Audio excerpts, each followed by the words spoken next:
অনেক দিন আগে, a long time ago, in our village, আমাদের গ্রামে, there lived a prudent old man, একজন বিচক্ষণ বৃদ্ধ বাস করতেন। He never rushed into anything, তিনি কখনই কোনো বিষয়ে তাড়াহুড়ো করতেন না। He was quite fussy about details, তিনি সব বিষয়ে কিছুটা খুঁতখুঁতে ছিলেন। ফাসি মানে খুঁতখুঁতে।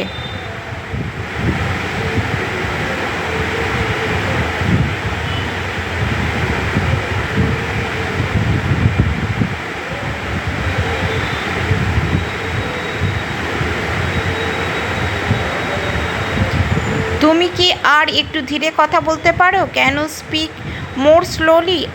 আমার শিখতে সমস্যা হচ্ছে। I am having problem learning.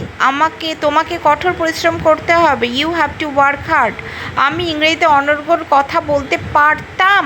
I could speak English quietly. যদি তুমি আমাদের সাথে থাকো তাহলে আমরা তোমাকে সাহায্য করব। If you are with us we will help you. Repeat করো আপনি যেটা, তাহলে অনেকটা সোজা হয়ে যাবে।